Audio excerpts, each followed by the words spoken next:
From Nigeria, let's shift our focus to Mali. Now, opposition parties and civil society groups in Mali have rejected a proposal to extend the military rule in the West African nation. Mali's junta organized a national dialogue which was attended by hundreds, but mainly boycotted by the opposition. The national dialogue recommended several more years of military rule. It also said that when elections eventually are held, the junta chief, Colonel Assimi Goita, should be a candidate for president.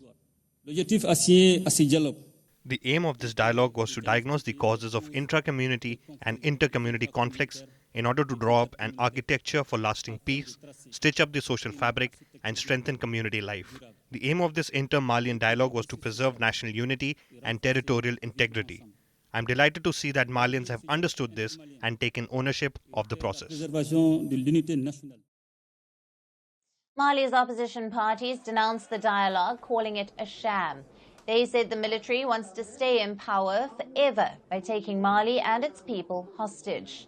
In April, Mali's junta further tightened its grip by suspending all political activities, clamping down on opposition figures, journalists, and rights activists.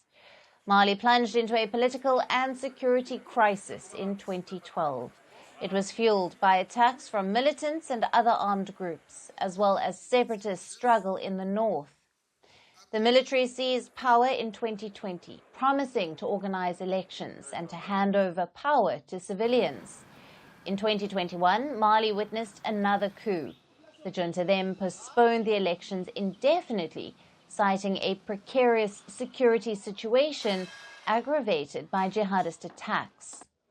But Malian opposition parties and civil society organizations are rejecting a longer junta rule. Their campaign against the military is gaining momentum. There is increasing frustration among the citizens too, who face insecurity, a high cost of living, and power cuts. Now, the junta has already revolted against the French and expelled a UN force and walked out of the West African bloc ECOWAS. All this while fighting in central and northern Mali is escalating. Now, the coalition of jihadist groups wants to overthrow the junta, which they call illegal, and want the expulsion of the Russian mercenary forces that assist Mali's military. So, worries for Mali's military are adding up. Could this lead to the fall of the junta in Mali? Firstpost reports from the world's second largest continent.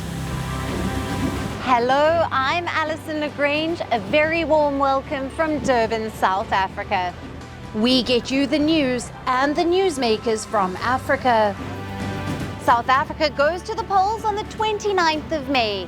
I will track the election and bring you ground reports. Is it the end of the road for the African National Congress? And will former President Jacob Zuma stage a dramatic comeback? From elections to climate change, to innovations and opportunities. As the world's attention shifts, we report from Africa, the heart of the global south. Join me every weekday live on Firstpost.